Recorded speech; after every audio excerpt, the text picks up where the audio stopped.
One of the most enduring aspects of our legacy is that we both wake up every morning with our first and highest priority being the safety, the security, and the prosperity of the American people.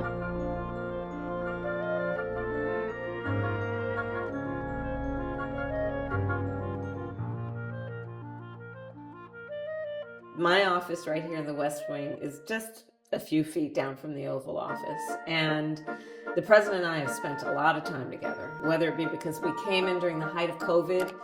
So I joke, and it's kind of a joke, but it's actually more of the truth, that for those first several months, it was just me and Joe, doing a lot of our meetings virtually with, bipartisan governors, with mayors, with cabinet members. We have a wonderful tradition of having lunch together on a weekly basis in the dining room right off the Oval Office. And oftentimes, especially at lunch, our conversation is about our families. It's about, how we're doing and just catching up on a very personal level. And I think there's something about the behind the scenes, if you will, of the relationship that is very special. I'm very proud to have made history, including on breaking tie votes and in particular on some of the most important legislation and policy work that our country has done. For example, yes, the Inflation Reduction Act, we have now finally capped the cost of insulin at $35 a month for our seniors. We have now capped the cost of prescription medications, the annual cost for our seniors, at $2,000 a year. Access to healthcare should be a right and not just a privilege of those who can afford it.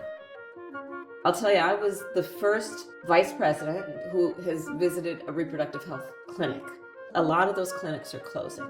And yes, our administration has done good work in attempting to protect access to, for example, contraception, privacy rights, because every day in America right now, it is having an impact on a lot of people who are silently suffering.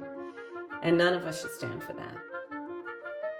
So I lead the Office of Gun Violence Prevention. We created this office to prioritize within the White House and within our country the seriousness of gun violence in America. I have seen the trauma that gun violence has created within communities, within families, needless suffering.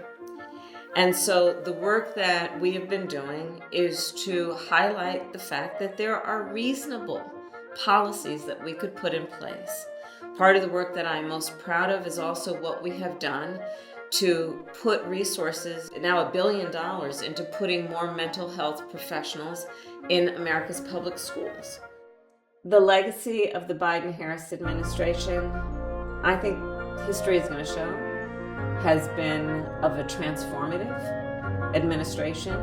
It's going to be about seeing that the work that we did, the detail of that work, was about an investment in America's future with a spirit that was ambitious and aspirational and fueled by a lot of hard work, and that we got a lot done.